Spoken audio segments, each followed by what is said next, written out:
Who inspired you musically, like when you was coming up?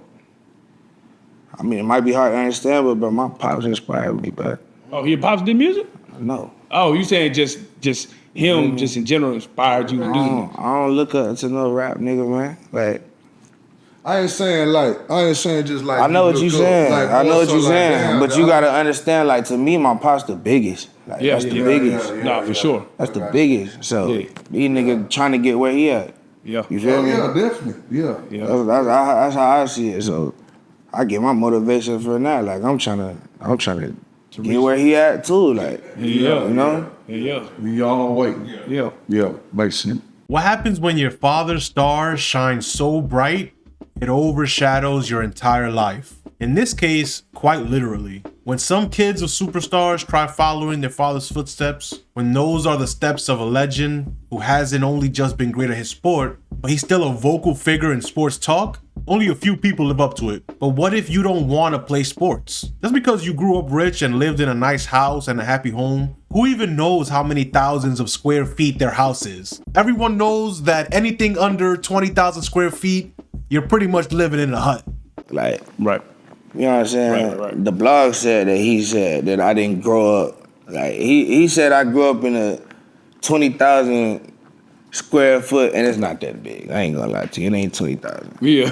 He gassed the 15? fuck out that shit. Not even 15. Okay, gotcha. You know what I'm saying? It don't even matter, but you know what I'm saying? He was exactly, None of that means you can't also have a passion for the arts, music more narrowly, gangsta rap more specifically. That's the story of our friend today, the son of Dallas Cowboys legend Michael Irvin, Tut Tarantino, Elijah Irvin. Tut has been putting in work releasing a lot of music, but while he was in jail, his dad got on TV to make fun of him, while making a specific point about authenticity. It almost ruined his career, but more importantly, his ego. But now Elijah, Big Tut Tarantino the Gravedigger, or more commonly known by some of his other nicknames, Young Unnamed Co-Conspirator 1, Lil Outside All Day Like Traffic Lights, and of course, Private Schools Couldn't Stop Me. However you recognize his talent, he recently sat down with Real Life Productions to respond to his dad, share his struggles, and how he really feels about everything.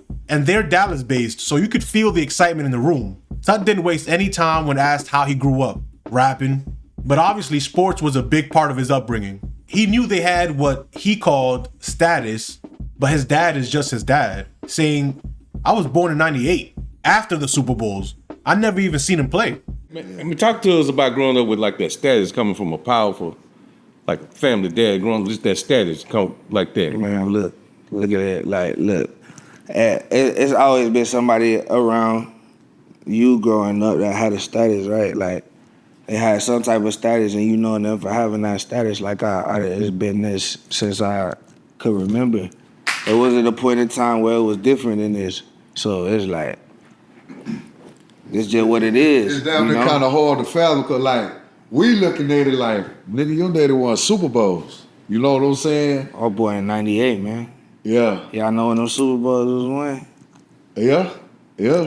Not You before was already- 98. Yeah. You feel me? I never seen that. I ain't seen that nigga catch a ball or nothing. Oh, I never I got seen none of that. Yeah, I got you. That makes sense. Yeah, so I just know him as a dad. Like, Yeah, you know what I'm saying? Like, yeah. Shit, yeah.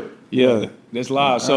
So you growing up, you know what I'm saying? At what age would you say you like try to actually attempt to make a record? for me, but 8. Oh shit, Nine. early. He gets asked about how he worked with different videographers and producers from the Dallas area. It's like back then, but then nobody really know who the fuck I was, like, in a sense of like he Michael Irvin's son or nothing like that. But I wasn't hiding that shit. Like, first time I talked to CJ, first time I talked to Double K, I'm like, yeah, I'm Mike Irvin. I'm letting these niggas know who I am, like, what I'm trying to do. Like, they always have known. It's just, yeah, nobody seen it on how it was supposed to be seen until my dad said something. Like, Right. Still though, he even went to jail to try to feel normal, but couldn't escape the shadow of his pops, which rolls right into how his dad low-key ruined his image by saying he grew up in a 20,000 square foot house. Tut says it wasn't even 15, so it's somewhere between 10 and 14. Maybe it's somewhere in the 12 range. But if he never claims to come from no trenches and acknowledges who he is, How is that fake? Tut said he calls himself the mansion baby. Half the time it's like, bro, that's nothing to really bring up. Like, bro, if a nigga start acting crazy because he like, oh, you Michael Evans, They was doing that in the jail? Hey, They bro, was doing that in tighten the up, prison? bro. Like, They Relax was doing with all that in that. the prison. They was doing that shit. bro, yes, what? Bro, you gotta understand, bro. When my father said all that on TV, Yeah, let's talk about this. So your father had some, niggas on security time is listening to First Take every day. Yeah, on First Take, and he kind of went at you saying you ain't grow up like that or whatever he had said, and then No, he didn't say that. what he had said to for those who didn't catch it. He said I be saying crazy shit in my raps. Yeah. He don't know what the like. Right. You know what I'm saying? Right. The blog said that he said that I didn't grow up. Like he said I grew up in a 20,000 square foot, and it's not that big. I ain't gonna lie to you, it ain't 20,000. Yeah. He gassed the 15? fuck out that shit. Not even 15. Okay, gotcha. You know what I'm saying? It don't even matter. But you know what I'm saying? He was exactly Now let's get into what exactly Michael Irvin actually said. My son raps with me. His name is Tut Tarantino. Wait, what? My son, right? What's his name? He raps under Tut Tarantino. His real name is Elijah Irvin. He raps about some of the hardest stuff in the world. And I say to him, son, you grew up in a 20,000 square foot gated community home. Where does this stuff come from? What's the one thing that, like, the one misconception either you've seen online or anything that you would like to clear up? Or any comment or something that somebody said that you feel like, all right, now I gotta address that. that I don't be knowing what I be talking about. Cause who talking for me then? Who giving me these words? Like what is we talking about? Like, yeah, a nigga he gonna hear 30 songs from me and be like, yeah, this sound good, but he don't know what he talking about. Like, bro, what the fuck is we talking about? You know what I'm saying? Yeah. That's a lot of extra fucking work. If we being honest, you want me to study another nigga life or how another nigga move and then try to rap about it and make a song about it? Niggas is losers, man. But it's okay, you know. Even though he's trying to create a persona of this trench baby, they can't get away of who he actually is. Cause even me sitting here and being like, I'm a humble nigga, but yeah, that's what it is. Like, bro, that's lame as to me. What the fuck I'm gonna sit here and be like, I'm humble for it? Like, bro, I'm not humble, nigga. What's the most unhumble shit you said to a chick? You know, telling the bitch I'm a millionaire or some shit like that. You know, like, bitch, who you think you bitch out? Yeah. All type of shit, yeah. Check my chance, bitch. Oh, God, what? Undisputed, bitch. Nigga got access to an M every time I type my pen, bitch. You tripping. And then he gets into having the utmost respect for his dad. But does that leave when you flash guns in your video? To be fair, he's from Texas, so guns is not that big of a deal. The funniest part of the interview is watching how clearly uncomfortable he physically gets when sports are brought up. He don't give a fuck about no sports. Tut gotta be able to say, I don't care about any sports. But instead, he physically twists himself into a pretzel to try to answer these sports questions. Predict the Super Bowl win. Who do you think gonna be in the Super Bowl? I don't know, bro. I'm watching baseball, basketball, and shit. Who do you think gonna be in the NBA Finals? NBA Finals. I think it's Dallas and Boston again. Dallas. I think it's Dallas and Boston. D-Town. It's either that or the Lakers, bro. Cause Yeah, I was gonna say it. But shit, I don't know what the Lakers is focused on right now. You know? Niggas look good, bro. Yeah, but yeah. When it get downtown to the point where niggas gotta start winning for real and, you know, it's always different, bro. Yeah. But yeah, they could look good. They look good. I got nothing against the Lakers. I fuck with the Lakers. Yeah. It's just like, man, Who your teams? I like players more than teams. Gotcha. I'm not Your players. just, like, you know, so I fuck with KD. I fuck with Darius Garland.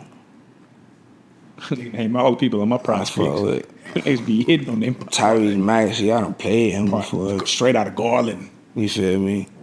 Garland, nigga. I went to school with Julius Randle. What? Julius Randle from the city? Yeah, I didn't know that. Not as comfortable as he is when talking about music. Maybe he's not comfortable talking about anything besides music because they even try to ask him what his favorite show is. He just straight up lies about watching so many good and interesting shows that he can't even pick one. If he could just keep it a buck and just say, I have too many TVs to watch TV, they would just respect it and move on. And Kanan. What's the I'm hardest waiting on show that, out bro. right now? The hardest show out right now, man. Let me think. I watch a lot of shit. You feel me? Like a lot of interesting shit.